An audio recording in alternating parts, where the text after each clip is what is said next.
Thank you everybody for coming tonight for the second part of our Halachot Brachot.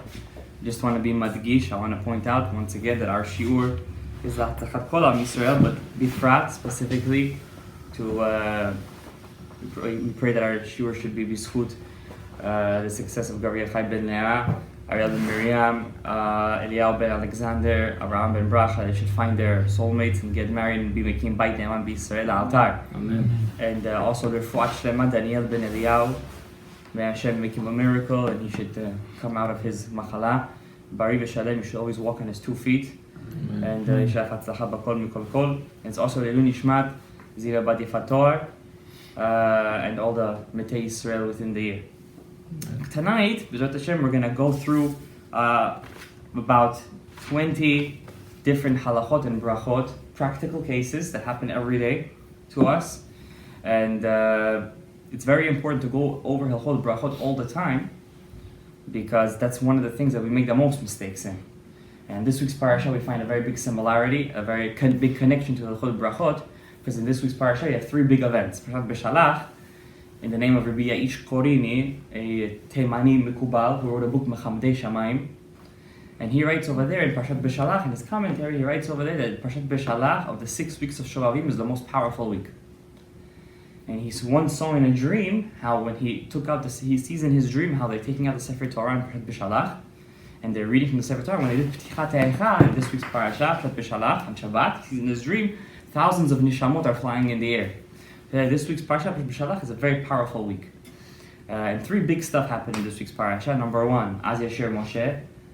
We read the Kriyat Yam Suf, the opening of the sea, and which was an amazing miracle, because you have to understand that the sea, the Gemara says that nothing in this world works without Hashem, or without the angel, Hashem telling the angel of that particular thing to grow, or to move, or to do. You understand? Everything has an angel. The Gemara says that a piece of grass, a blaze of grass, until the angel doesn't hit it and say grow, it won't grow. You understand? And especially by the sea, when it split, it didn't want to split.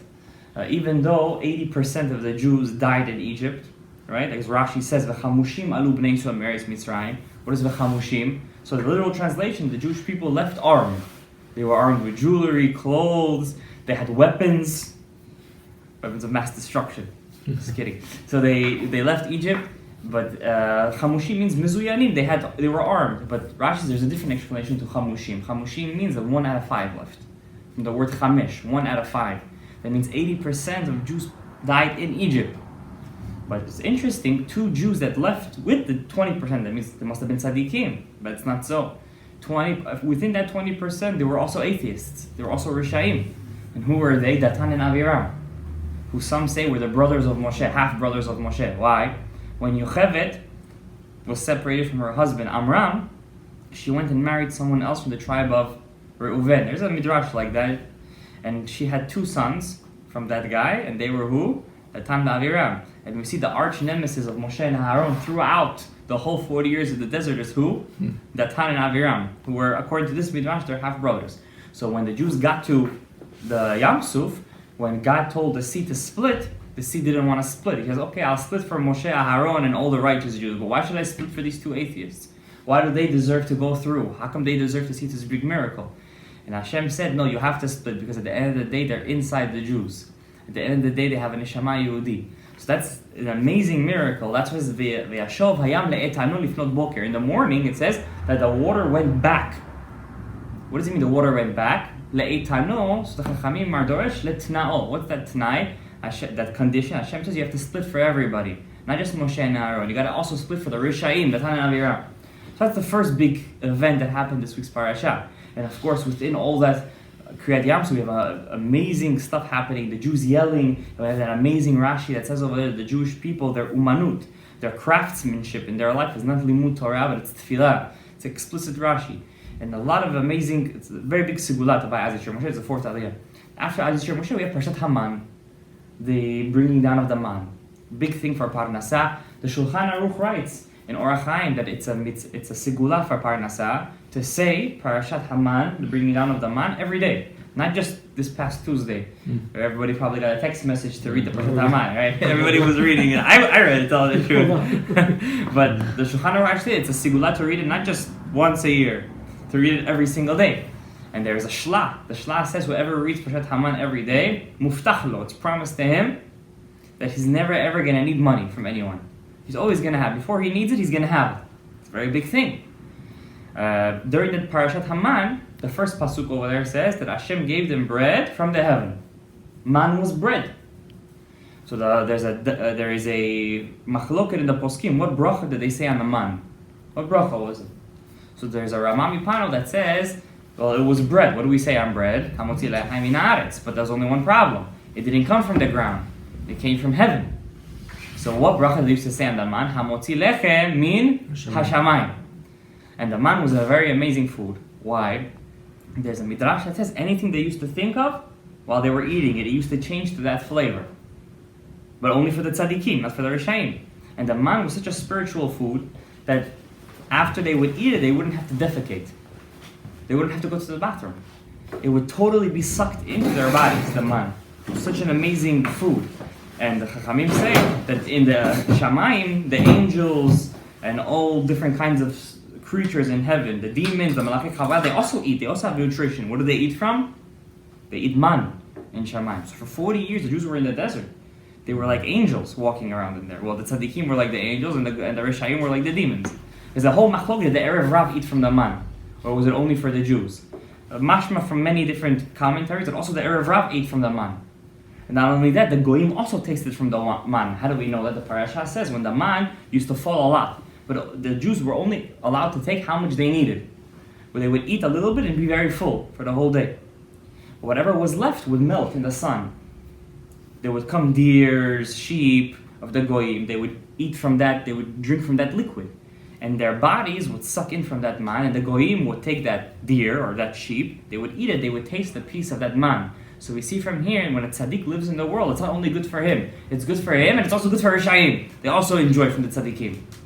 But Chachamim said that the man wouldn't work. The sigulot of the man, that you wouldn't have to go to the bathroom, they wouldn't say a bracha.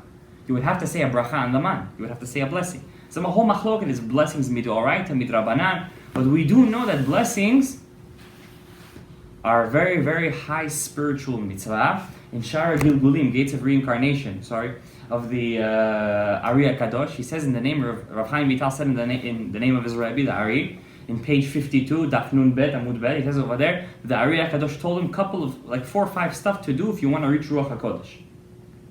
4 or 5 stuff you have to do.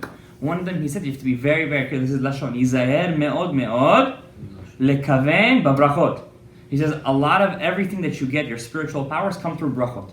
If you have good kavanah, when you eat food, you're able to mivarer, to select the holy nitzosot in that food, and you're able to fix that food. And when you eat it, it kind of is like you're eating man. Why? Because you're only sucking in the good of the food. The bad you let out. You understand? And that's also one of the kavanot we have when we fast. When we fast, if you don't have this specific kavanah, the fast is not so powerful. First thing you have to have kavanah when you fast. Shovavim now, people fast. First kavanah you have to have when you fast is what? That I'm fasting, I'm doing teshuvah. Right? Usually when a person would do an avera in the Beit HaMikdash, what would he bring? A korban. Now, I don't have korbanot, so what do? I fast. I'm the korban now. When I fast, the fat that I have, it gets burned. Same thing, the korban used to burn, so I'm a korban now. That's the first kavanah. Second kavanah you're supposed to have is that all the foods that you ate, that you didn't have the right kavanah when you ate them, that they went inside your body. Those sparks in that food are still stuck inside of you. They're waiting to be let out. So when you fast, you have to have a kavanah to let out all that. So if a person wants to go on a diet, it's a very good idea to have that kavanah, to let go of all that holy sparks inside of you. So therefore, we have to be very, very specific and put brachot. Whoever says a bracha on food, he gets bracha from the shamayim.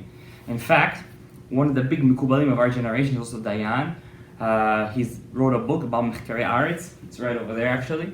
He writes in his book that inside the bracha, when you say Baruch Ata Hashem Elokeinu melech haolam, it's borei ha'etz. Inside the bracha you have dol etz ha'chaim. From the beginning, the first kavanah, the first meditation or whatever it's called, the kavanah you're supposed to have, inside the bracha you have all the etz ha'chaim put into one bracha. It's an amazing thing. It's like you just learned the whole Arya Kadosh in one bracha. And imagine how many brachot we do a day. 100 brachot. Imagine how many brachot you could bring down to this world. Okay, so therefore let's talk about a little bit about halachot brachot. Like I said, I'm bringing here 20 cases, about 20 cases. Each case over here is very, very shayach to our generation. It's something that happened probably to all of us, maybe every day. So first question we have over here. A person goes to the store, to the bakery, and he likes borekas. He loves borekas. Boreka, what bracha do we say on borekas? Well, borekas is crunchy, right? It's stuffed, it's a crunchy. We say mezonot on borekas, right? Borekas is it's flaky. It's flaky. Flaky, right? Mm-hmm. So when you buy the borekas, what bracha? You say mezonot, right? What's the last bracha you make? Ala mechiyah.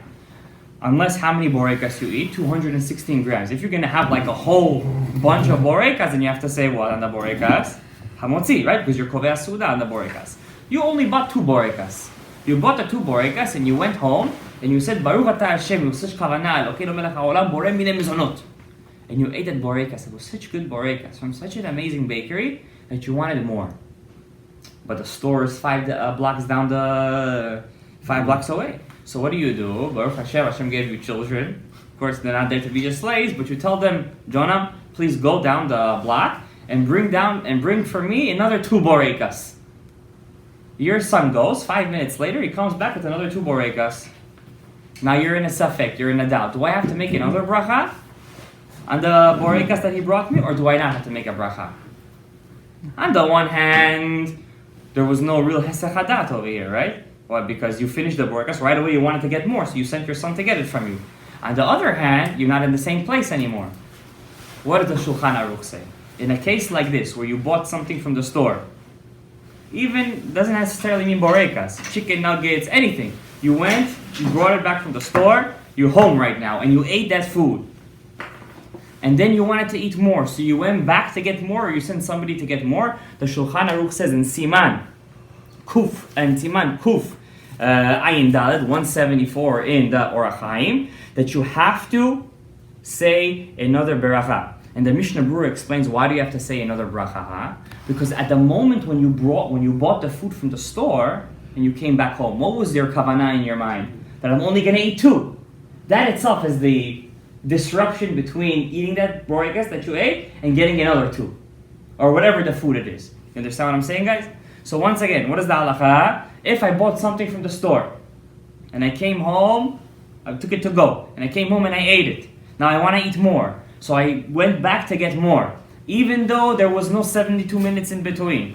There was 5 minutes in between. But I went back to get it. Since at that moment when I bought it, I didn't have kavanah to eat more. At that moment I only wanted 2. For example, I have to make another beracha. What if your location doesn't change? If your location doesn't change, for example, good question, you're home. And you want to eat apple. So you ate the apple. Now you finish the apple. Before you separate fashot, what do you say? I want to eat more apples. What do you do in this case? A good question. Since you're at home. And when you're at home, you don't usually have that kavanah. That's it. I got 1 apple. I don't want to eat any more. Right now, you usually at home, you take a bite here, a bite there, or you're in the store, for example. Right? And you buy a slice of pizza. Right? Now, after you eat the slice of pizza, you want to eat more pizza. Do you have to make another beracha? No. So the halacha is no in that case. Why? Since you're not in the situation where you stopped what you were doing, rather you're in the same place, you're continuing, or you don't know, maybe you're going to want more afterwards, you don't make another bracha. But if you bought it, you came home, you changed places. The store wouldn't be different? Because you paid for the pizza already. So the truth is, in the pizza, it's a bit different. The bracha for now will change, but you're not going to make another bracha. Since you're still, for example, you're in a store right now, and you bought a slice of pizza. The truth is, when you eat a slice of pizza, do you really have in mind, I'm not eating anymore? Or you just have in mind, I'm just eating a slice of pizza? Since in that case, you have 2 things against you. Maybe you're still in the same place, number 1. And number 2, maybe you didn't have in mind that you're going to stop eating after that first slice.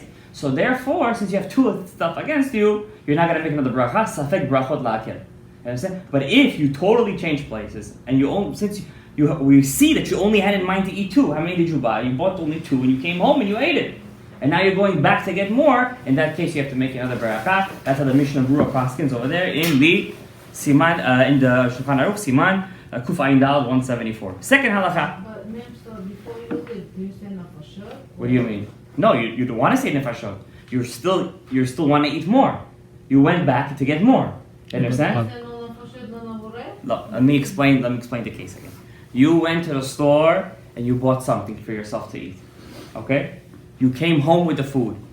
You went to K-Burger. You bought yourself a couple of chicken nuggets. You came home, you finished the chicken nuggets. You finished them. But they were so tasty, you want to eat more. So you went back, or you sent somebody to buy you more. He comes back and he brings you more. Do you say another bracha or no? You said yeah.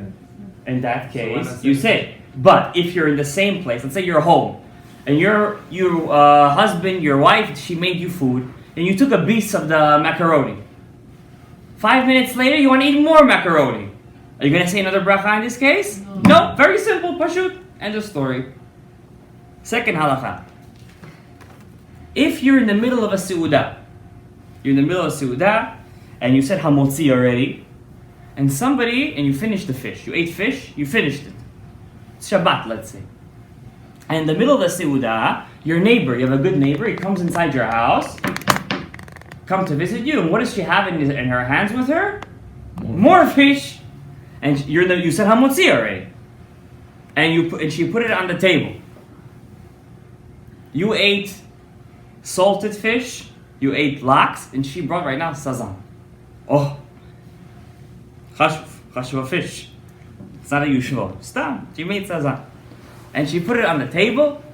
You're in the middle of the seudah. Do you say another bracha on that fish or no? No. What do you do? In one hand, you said hamotzi. So usually everything is patur. But on the other hand, what? You didn't have kavanah to eat that fish. You only had kavanah to eat what's in your house. What do you do over here? So the Shulchan Aruch says, the Shulchan Aruch's opinion over here that you have to say another bracha. The Shulchan Aruch, Rav Yosef Karo, Maran, Shkiban Nor, he says you have to say another bracha. Why? At the moment when you said hamotzi, you only had kavanah to eat stuff in your house. She came out of nowhere and she brought you food from her house. You had no kavanah to eat that. So you have to say a bracha. On the other hand, in this case, the Rama says you don't have to say another bracha. Why? Because once you said hamotzi, a person's usual kavanah is what? To eat anything that comes inside the seudah. What do we do? Really, in this case, what should we do? The Sfaradim, since we follow Maran, we should say a bracha in this kind of case. Ashkenazim, who follow Rama, they wouldn't say a bracha in this case. But there's a Ben Ish Chai in Parshat Pinchas that says, since in this case we have a safek brachot. Why? Because the Rama has a good point. He has a good svara. When you said hamotzi, usually you don't have in mind just usually to eat only stuff in your table. Sometimes you want to eat whatever comes to the table. So therefore, since we have a safek, you don't say another bracha on that fish, and that's what we paskin today. Okay? Did you guys get the halacha? Should I repeat it? Everything was clear? Yeah. Clear? Yeah. Next halacha. A person went to the bathroom. He went to the bathroom, he did number 1, number 2, time done, comes outside, now he wants to eat bread. How should he wash his hands? Should he wash his hands, say Asher Yatzar, and then wash his hands, say Antit Yadayim? Or should he just do one washing and say Antit Yadayim and Asher Yatzar? Or Asher Yatzar and Antit Yadayim? We have a couple of options over here. What do you do? Because when you come out of the bathroom, you have to wash your hands, or no? Yeah. You have to wash your hands. When you say Hamotzi, you have to wash your hands. You have to wash your hands. Should I do 2 washings or 1? 1 washes, 2 brachot. So you say 1 washing and 2 brachot. So how should I do it? I wash my hands for bread or for the bathroom? For bread. For bread. Then what do I do? Asher Yatzar or Antat Yadayim? We eat bread first. So you say I should say first Antat Yadayim, and then I should say Hamotzi, or right away say Asher Yatzar? I think hamotzi. What do you say? I think Asher Yatzar first. You say Asher Yatzar first? Because whatever's more frequent, you say first. Whatever's Tadir Shenot Tadir. Good point. He says say Asher Yatzar first, and then say, why do you have another good point? Why? Because if I say Antat Yadayim, take it and Netila Beracha. But when you say Antat Yadayim, you always have to be thinking of the bread. Right? You can't stop thinking of the bread, you gotta go and eat, say Hamotzi. So, he has a good point. I should say first Asher Yatzar, then do Antat Yadayim, and then say Hamotzi. Can I say Antat Yadayim, eat from the bread, and then say Asher Yatzar? Mm-hmm. So, what's the halacha over here? We have 3 different shitot over here. 3 shitot. The Mishnah Brura, so Rav Ovadia says like you. Say, 2 times? wash one time. Say, Asher Yatsa. Then Yadayim. But which way? Like bread. Yeah. Because what? No, you wash for bread. You're washing for bread. You're washing for bread because the washing that you wash for coming out of the bathroom does not work for the bread. So that's one shita. Another shita is the Ben Ish Chai. You wash the way you're supposed to wash when you come out of the bathroom. Say Asher Yatzar. Then touch your head or touch something. Basically, be metame your hands. Again, it's a bit of a story over here. And then wash your hands. Then there's a third shita. What's this shita? The shita of the Mishnah Brura, which is also a very good shita in my opinion. Mishnah Brura says like this. Because first of all, it's not a good thing to say An Nitilat Yadayim and then eat bread and say Asher Yatzar. Why is that not a good thing? It's not good to wait to say Asher Yatzar. Why? As many of us know, I'm going to say Asher Yatzar. Suddenly you remember 3 hours later I have to say Asher Yatzar. You're going to forget. So you're not allowed to wait too much to say Asher Yatzar. You shouldn't say An Nitilat Yadayim, then say Asher Yatzar, then say Hamotzi. Why? You're doing a hefsek. Understand? Because what's the best thing to do? This is the Mishnah Brura, and this is also halacha l'maaseh. You guys could do this. After you come out of the bathroom, turn on the faucet. Just put your hands under the faucet. Wash like that, regular, without a cup. Dry your hands. Say Asher Yatzar, and then take the cup and then wash 3 and 3 and say Hamotzi lehem min haaretz. So we have 3 shitot over here. Anybody could pick whatever they remember at that moment. If it happens to them, this is something that happens all the time, by the way. So you better remember this halacha. Next halacha. Halacha number 4. A person prayed shacharit. He went home. Now he wants to eat breakfast. But something happened. He got a call from work. He has to run to work. And he forgot the sandwich that his wife prepared for him on the table. He forgot the sandwich on the table. And he ran out of the house. Pitom, he's in the bus stop and he remembered he forgot his sandwich. Now, a hungry man is not a happy man. And he knows if he comes home hungry, he's going to make a junk. So he goes back home and he screams to his wife from the window, I don't know, Sarah, throw me the sandwich from the window. Put it in a bag and throw it.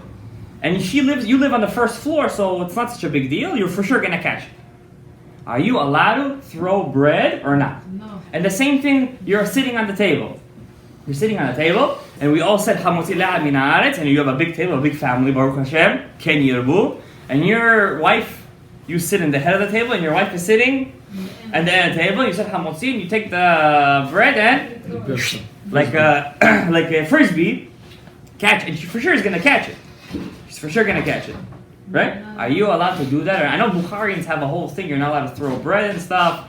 It's only you're not allowed to give bread to the hands. I don't know. I'm not talking about the dream sigulim. I'm talking about halacha l'maaseh. What does Shulchan Aruch say?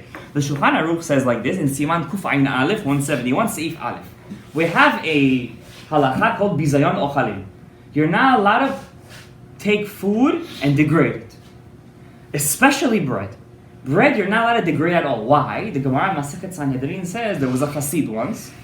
There was a chassid, and there's a certain malach, he's in charge of making people poor. There's a certain malach for that. And this chassid, he was always running after him to catch him. The Gemara says catch him in what? He wanted to make him poor. So he says when this chassid used to eat bread, when he used to eat, he used to take the tablecloth and put it on his lap. That way even the crumbs wouldn't fall on the floor. Even if one crumb of bread, says the Shulchan Aruch, the Gemara, falls on the floor, already the malach got you. And the person who has kids, it's for sure. This is not a nice halacha to say because what can you do? You understand? So even if it's pachot mina kazait, you're not allowed to even have. You shouldn't even. It's kasher le'ani to have crumbs on the floor. Kol sheken if it's a whole sandwich. You're not allowed to throw a sandwich like that. You're not allowed to throw bread like that. So what do? You have to pass the bread. What does this guy do? He cannot tell his wife, "Throw me the bread from the window." He has to go back up, take the bread with respect, then bring it down. There is a Hasidic avort that says if a person finds even a crumb of bread, if a person finds, after you say hamotzi, you have a lot of crumbs, especially if you eat challah. If you take all those crumbs of challah and you eat it, that's the opposite of the aniyu. That's parnasatova. That's parnasatova. Why? It comes from this Gemara. Comes from this Gemara. So you're not allowed to throw bread. Now, how about cake? So you're allowed to throw cake? No. Same thing, says the Shulchan Still Aruch. food. It's still food, but cakes is even more. Because cakes has wheat in it, as wheat. Wheat is like bread.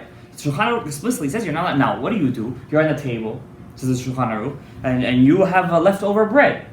What do you do with that bread? Should you feed it to the animals or no? No. So the Achronim says you shouldn't feed your leftover bread that you said a bracha on to the animals. It's also considered bizayon ochalim. I have a lot. You think you're doing the animals a favor? What do? You take all that bread and you put it up, putting bread on the floor. That's the opposite. You're doing bizayon ochalim. You're doing good for the animal. You're doing bad for yourself. And don't worry, Hashem has the address to every animal. He's gonna feed every cat and every dog. Everything has their parnasat. Like we say every day, potech et yadecha. But what do you do with that bread? You can't throw it out. Why? Because sometimes you have big pieces of lipyoshki.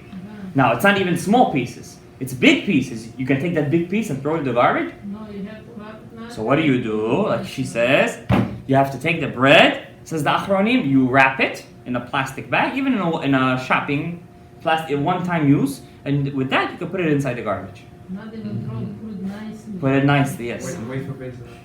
Oh, so you're gonna have a whole Lag BaOmer festival there. Okay, so that's the halacha of bizayon ochalim. Now, same thing. Let's say you're going on a trip, and suddenly, as it happens, you forgot your spoons, and you have dip.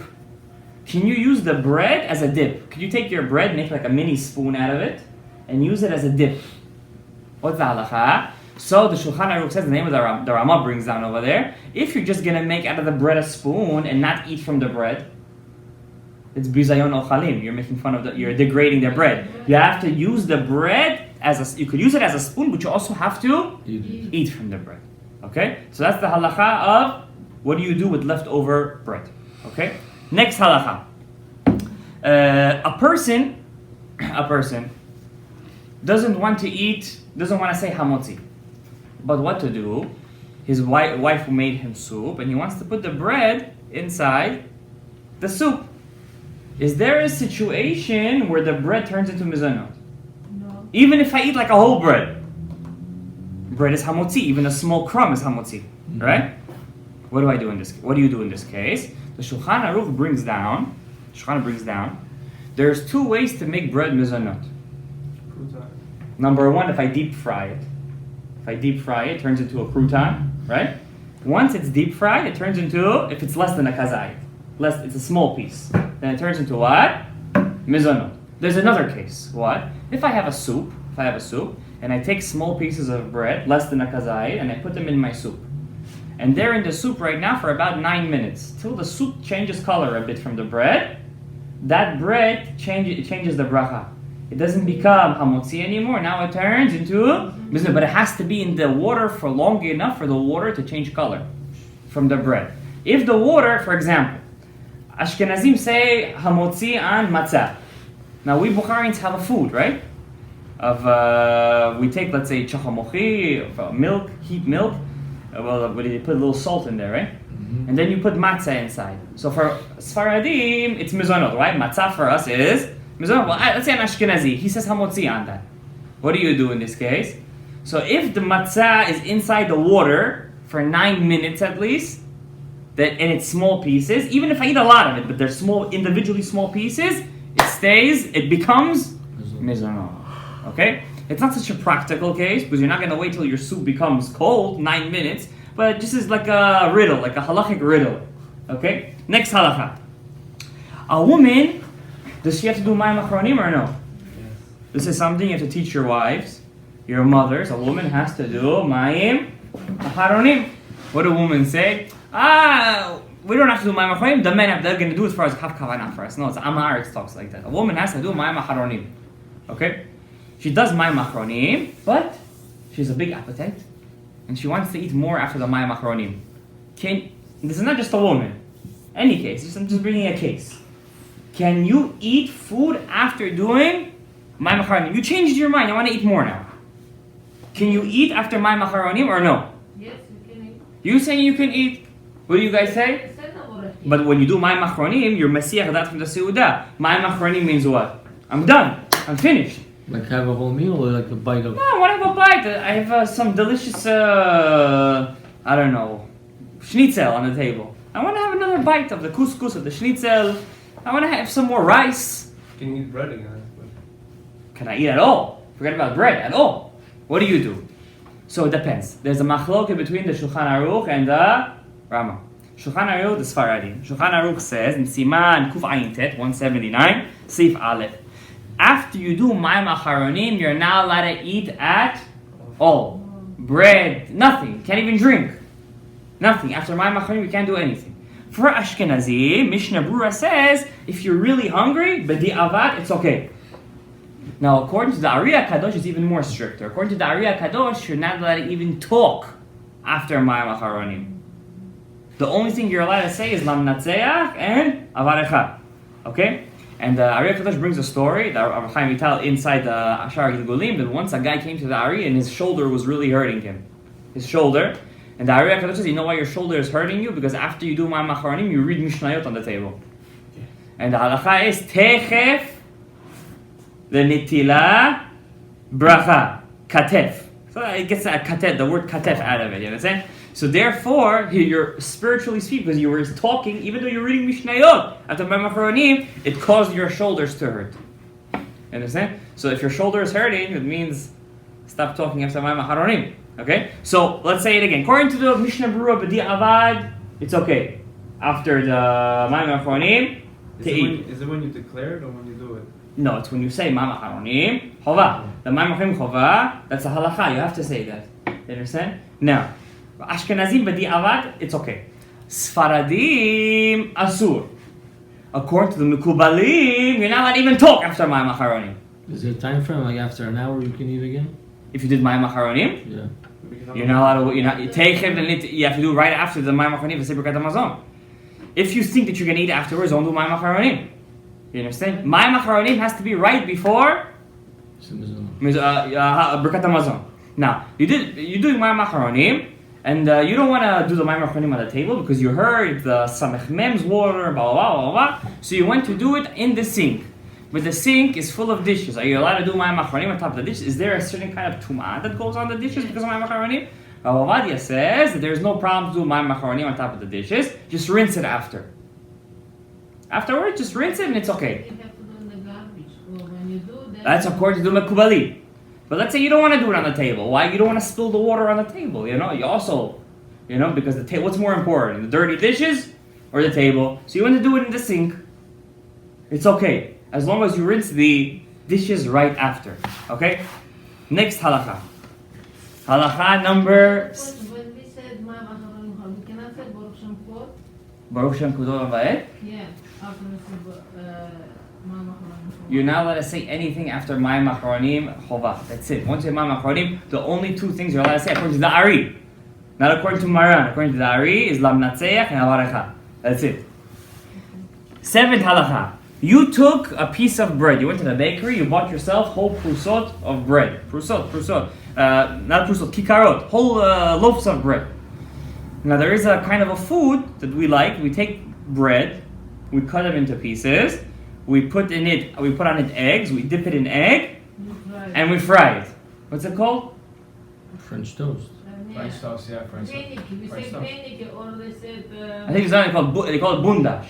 No, Well, it is French French toast. toast. French toast. French toast. But French toast is harder a bit. No. That's what it is. That's what So it it is. is. Okay, you made yourself French toast. You do it with challah. You took with challah, this, that. Trip to France. You take you take the pieces of bread and you put it with it egg and you fry it. What bracha do you say on it? So it depends. Okay, if the pieces of the bread is less than a kazayit, and you fried it in deep oil. What do I mean by deep oil? When you put it in the oil totally covers it. Like when you make kartoshka, French fries, that means deep fried. Okay? If you do that and each piece of bread is less than a kazayit, then the bracha turns into mezonot. And even if I eat 100 of them, I still say ala mechiyah. But let's say I took those pieces and I fried it in No, with the egg, but not a lot of oil. On Like, a pan. On a pan. Like on a pan. It's oil there. Yeah, But it's a small amount of oil, like when you do eggs. Just side. Yeah, like that. Then it still stays hamotzi. It's hamotzi still. Even if it's less than a kazait. It's only if you deep fry it. But let's say you did in the middle, oil that's not a lot, like kartoshka oil, but not a little bit, like just to fry it on the side, but like it's like touching the, yeah. What do you do in that case? In this case, you have a very, very, very big machloket in the Shulchan Aruch. And even if you look at the Shulchan Aruch, it doesn't seem like he's machriya over there. So the Mishnah Brura says in that case, you should be machmir on yourself and only eat such a kind of thing inside a seudah. You shouldn't put yourself in a safek. And then, because in one case, it's not a little bit of oil. On the other side, it's not deep fried. In the middle. It's in the middle. Is it kazait or listen? Less than, all this is less than a kazait. If it's more than a kazait, even if it's deep fried, it's hamotzi. Okay? Different? Even if it's deep fried, it's a hamotzi. It's only if it's less than a kazait and you deep fry it, then it becomes mezonot. Let me ask you this: what's less than the kazait? Like, Less than 28 grams. no, I mean like a Is it- slice like this. You're asking a very technical question. That's the thing. It's hard for me to answer that question because every bread is a different weight. Yeah, but it's not like I'm gonna go like this when you see the weight. You know. of So the bread. thing, so that's just the thing. So some people, they have a measurement in that. At least one time in your life, you should at least have an idea how to measure the bread. You understand? But 28 grams is not that much. It's a little bit. You understand? According to many poskim, you could weigh it. Let's say I would take that piece of bread and crumb it into like crumbs. If it fits into a tiny matchbox, full into a tiny matchbox, then it is a kazait. If it's even less, there's still empty space and time, it's less than a kazait. We don't like to do it in that way, or because it's hard to measure that. So if you do it by weight, by 28 grams, you have an idea. You understand what I'm saying? So at least once in your life, I would say like you have a big pita, right? Usually the pita is about 60 grams. You understand? So a bit less than half a pita. A bit less than half a pita is less than a kazait. About half a pita is a kazait. Okay, it depends also which pita. Like sometimes I bring pitas to the Sudash Lishi. Those are thick pitas. Yeah. So 90 grams over there. 90 grams. 95. But there are some pitas that are very thin. Right? Right. So over there, then it's a bit less than half. And the big pitas, you have to be very careful. Okay? But be'ikaron, you got the idea. Right? If it's less than a kazait, those pieces of bread, and you deep fry it, then it turns into what? Mezonot. So let me ask you this: what about sukhariki? Sukhariki, explain how you make Actual bread. it. Actual bread, you just let it out to. You put it in the You oven. just made it. for an No, hour. if it's in the oven, that's not deep. It's already bread, but it's cut up, and then you say, you know what? Instead of eating the whole bread, I'd rather cut it up. So you're talking about like restaurant croutons.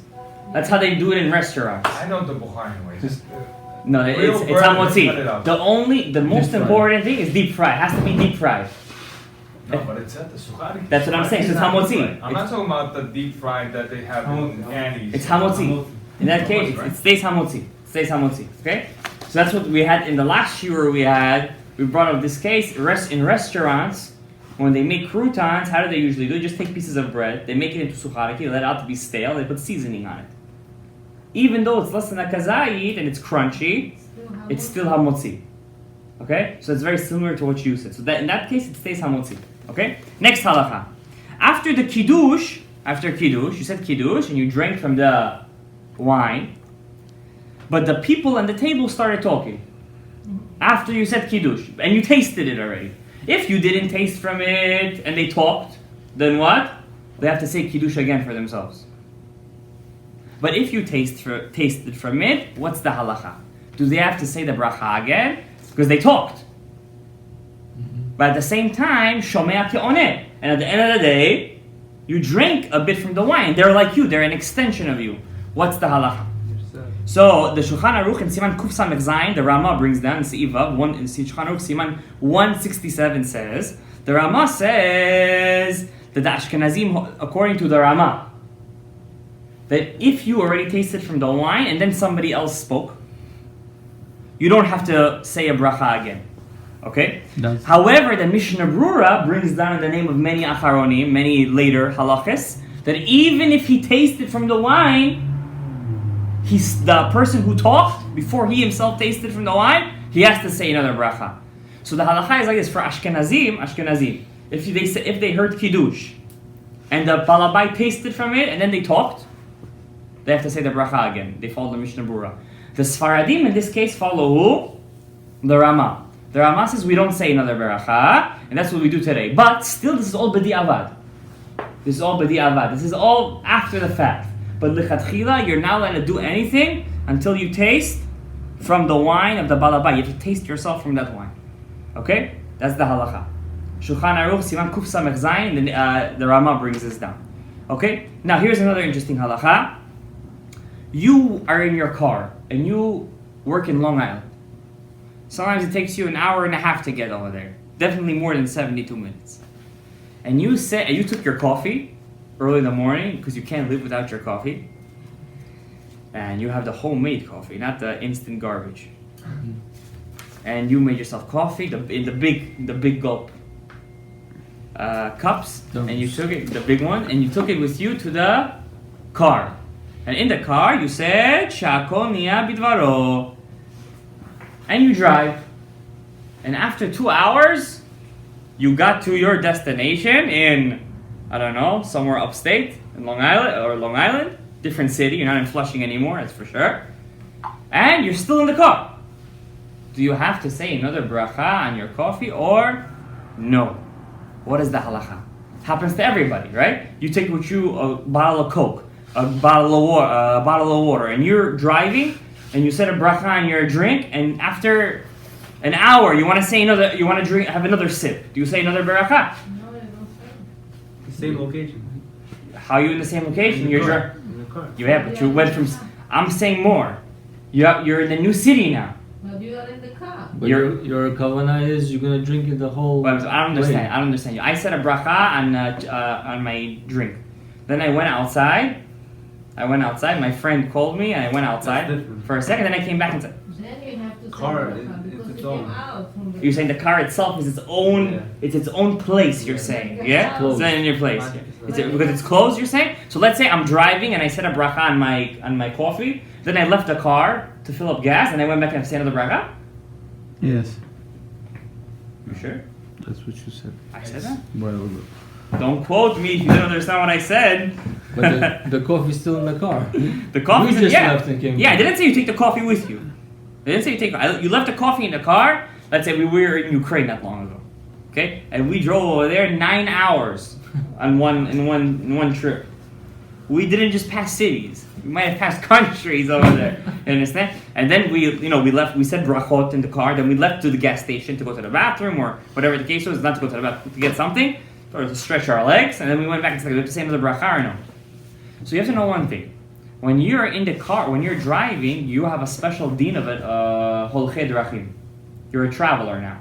When you're a traveler, wherever you go, you're in the same spot. Even if you're not in the car, you stopped to get gas, you left the car and you came back in, you're a holech, you're on the go. When you're on the go, you're on the go. What do you do in this case? 2 hours passed, or you got to a new city already even, but you're still traveling. What do? Shulchan Aruch writes down, what does he say over here? Lo tzarich levarech, afilu avar 72 dakot, that you don't have to say another bracha.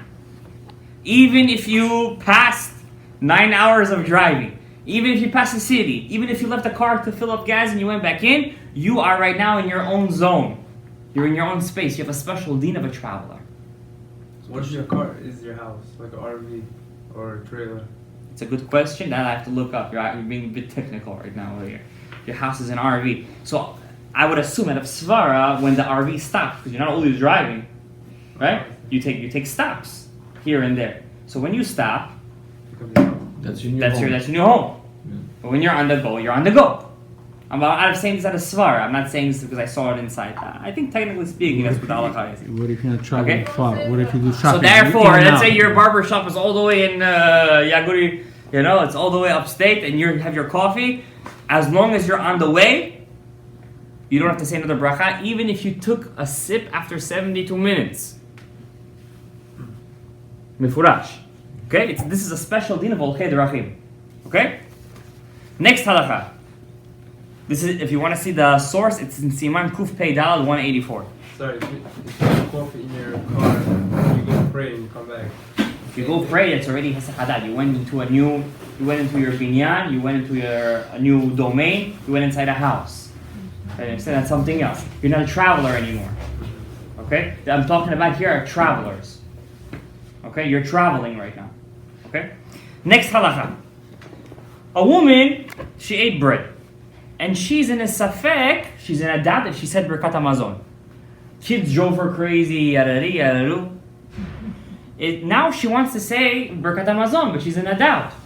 Did I say it? Did I not say it? What do I do? Now we know if a man is in a safek if he says Birkat Hamazon, then what? Then he says it. Why? Because he's chayav from the Torah. But a woman, there is a machloket if she's chayav, if for her Birkat Hamazon is the alright or not. Why? Rabbeinu Tam says, it says in the Berachot says ala brit. And the brit, do women have a brit? They don't have a brit. They don't learn Torah. What does it say? Nodeh. The Torah and the brit and the land. They're not Yorshei Ar. You know what I'm saying? So for them, there's many poskim who say women are obligated to say Birkat Hamazon from the Torah, and there are some Rishonim that say they are not, and some say it's a safek. We don't know. So therefore, if she's in a doubt whether she says Birkat Hamazon or not, what does she do? What does she do? So the halacha is like this: if she's not full, then she's not allowed to say Birkat Hamazon. She's not a full. Okay? But if she is full from what she ate, she's Savea. If she asks you, my dear husband, do I say Birkat Hamazon or not? She doesn't know the halacha. She comes to you and do I say Birkat Hamazon? Well, you have to tell her no. You have to tell her no. But let's say she knows the halacha, right? Or she wants to say Birkat Hamazon. I don't care what you say. I want to say bracha. I want to say thank you to Hashem. Then she's allowed to say Birkat Hamazon. Okay? But that's only if she's full. If she's not full, she's not allowed to say Birkat Hamazon. Okay? That's the halacha. Now, the Sfaradim, since we're very choshesh for bracha levatala, we're always very careful to say Hashem's name in vain. Even if the woman wants to say Birkat Hamazon, we tell her not to. But I want to say a bracha to Hashem. No, don't. Why? Saying God's name in vain, according to the Rambam, is a Yisur D'Oraita. So it's not worth it to go over Yisur D'Oraita just to say Birkat Hamazon. For the Ashkenazim, saying God's name in vain is not a Yisur D'Oraita, it's a D'Rabbanan. So therefore, if they want to say Birkat Hamazon, their wives, or the sisters, or the daughters, then, okay, say it. But for us, we're morim not to say it at all. Next halakha. If a person ate his meal, then he had a phone call and he had to go to work, and when he was at work, he remembered he forgot to say Birkat Hamazon, or he forgot to say Al Ha-Michia. Do I have to go back to where I was? Or can I say Birkat Hamazon where I am right now at work? What do? Happens to everybody, right? For sure happened to me once or twice. Huh? Forgot to say where you remember. Yeah, you say where you remember. You don't have to go back. There's not even one shita that says you have to go back. I forgot. On purpose. If you remember, if you did it on purpose, you have to go back, you're saying. But if you just forgot, you could say it where you are. There's no shita that says even in that case you have to go back. Yeah. Shulchan Aruch says in Siman Kuf Peidal 184, if you want to look inside the thing, in Seif Aleph, which is over there, he brings two deot, the Rambam and the Rosh. It's very rare for the Shulchan Aruch to do it that specifically. It's say the Rambam says this and the Rosh says this. What is Shulchan Aruch? The Rambam says if you just forgot, like that, you don't have to go back. You could say Birkat Hamazon or Ala Michia where you remember. But the Rosh, then he brings the Rosh in the second opinion, and he says the Rosh says even if you forgot, you have to go back. Now we have a klal, we have a rule in the Shulchan Aruch. If he brings two Manda Amars, we usually say that his de'ah, his halachic maskana is to go according to the first or the second one. The second one. And what does the second one say? That even in this case you have to go like the Rosh. So what do? The Mishnah Brura says, Efshar la'akel, b'shar l'tchak. Mishnah Brura says that if it's hard for you to go back, how are you going to go back right now? You're at work. Or it's, you can't go back, you're in the middle of learning Torah. If you're going to go back, you're going to be Mivatel Torah. B'shar l'tchak, you have no choice. Then you could rely on the Rambam b'diavad in that case. B'diavad. But if you're able to go back and you're just lazy, then you have to go back. Like the Rosh. Okay? That's what the Mishnah Berurah paskins. Okay? So, B'shat Adchak, we could rely on the Rambam. But the Mishnah Berurah says, B'di Avad, you have to, Lechatchila, you have to do like the Rosh. Lechatchila, you have to do like the Rosh. And the Gemara brings a beautiful story about a certain man who, I forget the name of the rabbi. I think it was Rabbi Archana. He was in the middle of the road. It's a famous story. And he forgot to say Birkat HaMazon. And he was in the desert traveling. They were traveling. Suddenly he heard, I forgot to say Birkat HaMazon. See, even big rabbis, Amoraim, they used to forget. And what happens? He said, I'm going back. Say Birkat HaMazon. And they told him, how are you going to go back? If you're going to go back, we're going to leave you. He says, no, I'm going back. He went back. He said Birkat HaMazon. And he found over there in the sand like a golden treasure over there. In reward that he wanted to do the mitzvah mina mufchar, right? And he didn't just rely on kulot, you know. Okay, I can rely. He went back. He found a beautiful treasure. And the same thing holds on with Birkat HaMazon, also for Allah Michia. Okay, but let's say you ate apples, nefashot, and you remembered while you were already. On your way. Then you could say where you don't have to material to go back. So you can stay on the place, stop and say nefashot and go. Yes. Sometimes people walk. Go back, you say. Sometimes they go back. No. Oh, that's something else. You're asking a question. Can I say a bracha while I'm on the go? Yeah. So b'di avad, I could say a bracha while I'm walking. Yes, but it's definitely not a mitzvah mina mufchar. It's definitely not even. It's b'di avad. A person, when he says a bracha, you're saying a bracha to Hashem. You have to stay on your spot or sit down. Because da'ato she'adam miyoshevet, when he sits down. When you sit down, your da'at is more calm. You're able to have kavanah. If you already did it, you already did it. It's not like you said a bracha levatala. But when a person is doing something, it's hard when you're at home, right? When you're at home, you're going back and forth. Born nefashot, you say, or asher yatzar while you're walking. Happens to everybody. Okay, it's okay. It's something to work upon yourself. But a person should do it while he's standing in one spot. Well, for example, if I did work and on my way home, I remember. And you're walking? On my walking or on my bus. So what you should do is while you're standing on the spot, Stay. you stand, say Borei Nefashot, and then continue going. Okay? Next halakha. Me and some other guy were sitting down and we're eating bread. We're eating, and we finish eating. But we didn't do Mayim Acharonim yet. We're just talking in Divrei Torah, hopefully. We're speaking, and then suddenly my friend comes, another friend, third guy, and he sits down on our table and he starts to eat. He brings a sandwich, says Birkat HaMazon, and he starts to eat. After he finishes, he says, we have 3 people over here, let's make a zimun. In that case, am I allowed to make a zimun with him or not? What's the tzad safek? I finished eating already. You came after I finished eating. What's the halacha? So the Shulchan Aruch, the Mishnah Berurah brings down, lemaisa. If a person, after he finished eating, me and my friend, we finished eating, he just came out of the blue. If he would offer me a piece of his food, and I have room in my stomach for a little bit more, then, even though I didn't eat anymore, we could make a zimun. But let's say I'm so full, I'm like, I don't want to eat no more. Even if it's just one of us, since we technically speaking already finished eating, we don't make a zimun. Okay? So what's the halakha again? If we're still not 100% full, we still have room for more. Like the Mishnah Berurah says, there's always room for something sweet.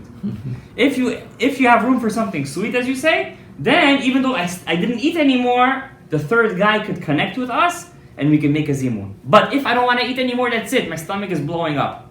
Like on Shabbat. I don't even have room for one more strawberry dipped in sugar. Then that's it.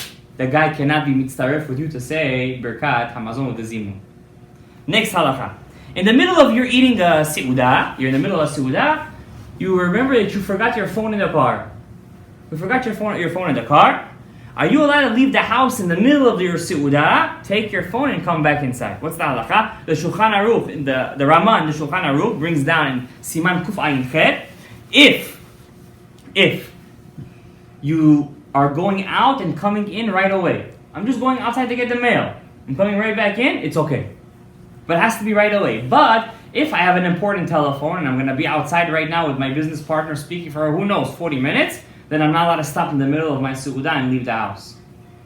Why? Because maybe I'm going to forget to say Birkat HaMazon. So what do I do in that case? I got to take the phone call. You have to say Nevarech, and then you could go get your phone and make your phone call.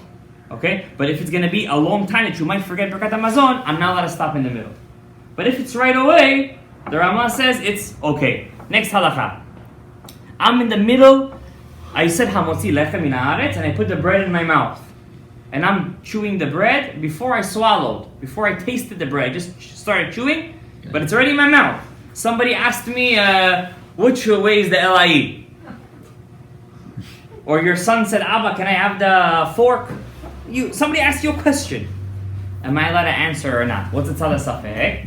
Technically speaking, I didn't swallow it yet. So I was saying I tasted it. So let's say I didn't taste it yet. I just put it in my mouth before I actually tasted it. You're not. Why? Let's say, but it's in my mouth. You didn't have a chance to chew it. I didn't chew it yet. I didn't even chew it. I just put it in my mouth. No, it happens, no? Yeah. Somebody asked you a question. So let's say I did talk, then what? I didn't even taste it yet. What do? You have to say the bracha again. Why? Because what makes the bracha? The taste. The taste. Once you swallow a little bit of the taste, then you completed the action of the bracha. But if I just put it in my mouth, you have to tell him, and then he has to wait. I know maybe it might hurt his kavod, but what can you do? Next halakha. A person falls asleep in the middle of Su'udah. Happens a lot on Shabbat. You were in the middle of your Su'udah, your wife made the best fish, the best, I don't know, plof, shmof, sirkanis, and 5 different foods. And then suddenly your son comes to you, Abba, let's learn a little Torah. You sit in the couch, and you have one of those nice couches, you know, the comfortable couches. You sit on the couch, and you're learning with him, and in the middle of the learning, you fall asleep. You fall asleep so much, you wake up after an hour. And I didn't say Birkat HaMazon. What do I do in this case? Can I still say Birkat HaMazon? Let's say I want to go back and eat more. Do I have to say Hamotzi again? Is that a hefsek? What's the halakha in this case? The Shulchan Aruch says, it depends. Did you sleep Shnat Keva or did you sleep a Shnat Ones? What's the difference between Shnat Ones and Shnat Keva? Shnat Keva is when I sit on my couch and I lie down totally, take off my shoes, and I fall asleep. In that case, if I wake up after, Don't say it. that's it. I messed up. But if I fell asleep le'onso, that means it was by accident. Even if I slept for an hour, when I wake up again, I could continue my Su'udah. I don't have to. At the table if you sleep. That's even more so. That's not a Shnat Keva. That's for sure you fell asleep on the table. It's le'onso. It's by accident. It's like you took a break. The only time it's a hefsek if I slept Shnat Keva. Shnat Keva is when I sleep with my body on the sofa, but it has to be in a sleeping position. But if I slept le'onso, I just fell asleep, it's not a hefsek, the Shulchan Aruch says. Okay? But even though you don't have to say Hamotzi again, but it's good to wash your hands again without a beracha. Okay? It's good to wash your hands again without a beracha. Because if you slept even a little bit, especially at night, Where, on the sofa? Or doesn't matter anywhere. Once you fell asleep, a little bit of tumah, so it's good to wash your hands without a beracha. But you don't have to say Hamotzi, that's for sure. But you wash it like after for bread or for the after? So let me no. You wash it for bread. For bread. You're right. So once again, if you fell asleep Shnat Keva, you fell asleep to sleep. You went onto your couch and you said, "I'm going to wake up," and you wake up again and you want to continue eating. You have to wash your hands again and say Hamotzi, but you don't say An Netilat Yadayim. You just wash. Now let's say you fell asleep on the table or on the couch, but you were in a sitting position. Even if you slept for an hour, when you wake up again, you don't have to do anything. You just go back and you continue eating. You just wash your hands, just lay it or bitachon. Okay? Next halakha. You forgot to say Birkat HaMazon and you wait and you remembered 3 hours later.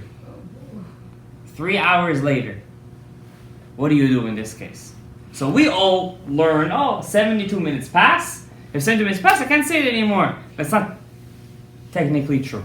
Until you feel full. So, what do you like? Tzaddik. Halakha, I see We know where those Shulchan Aruch here. Huge. So if you're full, even if you remember 3 hours later, I could still say Birkat Hamazon. But let's say, am I full? Am I not full? 3 hours. There is always room for more. I'm just giving an exaggeration case. I'm saying even if you're full 3 hours later, I can still say Birkat Hamazon. But let's say I'm not sure if I'm full or not. Then we use the 72-minute rule. How long do we use the full rule? Up to 6 hours. Because after 6 hours, for sure, whatever you ate, for sure, You're gonna get hungry. everything, yeah, for sure you're hungry again. Understand? So up to 6 hours, it's an exaggeration because usually after a couple of minutes. Usually after an hour or two, you want to eat again. You're not full anymore. But let's say you are still full after 3 hours, you could still say Birkat Hamazon. Next halacha. A person was eating, eggs with tomatoes. Eggs with tomatoes. And after you ate the eggs with tomatoes, you ate a kazayit. You ate shakshuka. You ate a kazayit, that means you ate a nice portion, then you wanted to say hamotzi lechem min haaretz. Who would you like me to address this email to? You wanted to say hamotzi lechem min haaretz. Now, when you said hamotzi, do you have to say borei nefashot on what you ate before? Or does the Birkat Hamazon that I said I'm eating the bread It's gonna cover. gonna cover? Because technically speaking, I ate the tomatoes with the eggs before I washed my hands. I just forgot to say borei nefashot. But now that I washed my hands at hamotzi and said Birkat Hamazon, maybe the Birkat Hamazon retroactively takes care of the borei nefashot too. What do I do in this case? And is there a difference between, let's say, tomatoes and eggs, and let's say I ate an apple? Is there a difference? So if we look inside the Shulchan Aruch, it said it depends. Sure. You see, it depends. If I'm eating something that usually comes within the seudah, tomatoes I usually eat within the seudah, eggs I usually eat within the seudah. The fact that I ate it before the seudah shows that I didn't want to have any connection with what I ate before the seudah with the bread.